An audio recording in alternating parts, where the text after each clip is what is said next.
और एक बार फिर से बात किसानों की। दरअसल मध्य प्रदेश में शिवराज सरकार ने चना मसूर उत्पादक किसानों के लिए बड़ा फैसला किया है। मध्य प्रदेश सरकार ने खरीदी लिमिट को हटा दिया है और पैदावार के आधार पर खरीदी का फैसला लिया गया है। इससे पहले सरकार 15 क्विंटल प्रति हेक्टेयर की दर से चना और मसूरी की खरीदी करती थी। हमारे संवाददाता शैलेंद्र इस वक्त जुड़ गए हैं। शैलेंद्र, ये एक बड़ा फैसला है, लेकिन हम आपसे ये भी समझना चाहेंगे कि जो एसएमएस इस बार किसानों को जाएंगे उसमें तो कहीं कोई लिमिट नहीं होगी कि एक बार में हम केवल इतना ही खरीदेंगे, क्योंकि गेहूं की खरीदी जब हो रही थी तब भी ऐसा ही था कि बहुत कम दर पर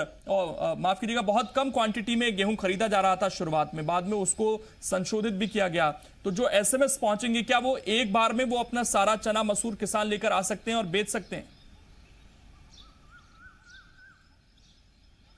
देखिए लोकेंद्र, किसानों के लिए बड़ी राहत की खबर है। जिस तरीके से पहले गेहूं खरीदी प्रदेश सरकार ने शुरू की, अब उसके बाद चना और मसूर की आज से खरीदी शुरू हो रही है। ये बात सही है कि इस बार ग्वालियर चंबल संभाग की बात करें, मालवा की बात करें या अन्य संभागों की बात करें, तो चने की फसल की बात और मसूर की फसल, दोनों ही फसल एकदम बम्पर पैदावार हुई है। मौसम का इस बार बड़ा साथ रहा किसानों के साथ। तो यही कारण है कि जिस तरीके से पिछली सरकार ने 15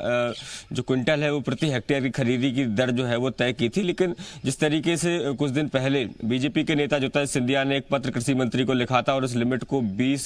क्विंटल प्रति हेक्टेयर करने की मांग की थी, तो कहीं ना कहीं उस पत्र का ये असर हुआ कि प्रदेश सरकार ने जब खरीदी शुरू की तो उसमें लिमिट हटा दी, यानी कि जितना किसान के पास है उतना वो बेच सकता है। अभी एसएमएस के माध्यम से किसानों को इस बात की सूचना दी गई है कि आज से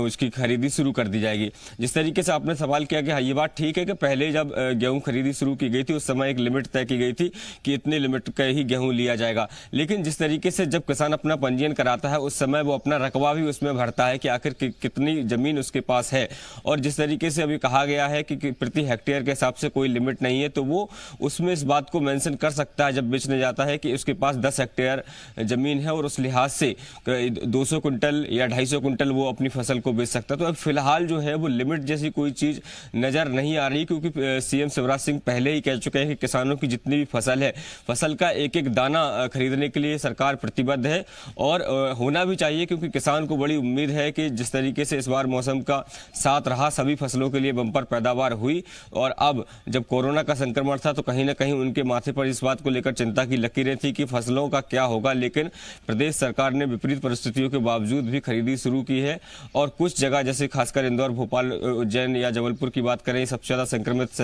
शहर थे और यही कारण है कि यहाँ शुरुआती दौर में खरीदी शुरू नहीं हो पाई थी, लेकिन बाद में कुछ केंद्रों पर खरीदी शुरू हो गई है। तो आज से चना और मसूर की भी जो खरीदी शुरू हुई है, इससे किसानों को कहीं ना कहीं एक बड़ी राहत देने की कोशिश की गई है। जी बिल्कुल, ये एक अच्छी खबर है। किसानों को बहुत आस थी सरकार से, और उस चीज को ज्योतिरादित्य सिंधिया ने भी सरकार को नोट कराया था, जिस पर गौर किया गया है। आप बने रहिएगा शैलेंद्र, आपके पास वापस लौटेंगे।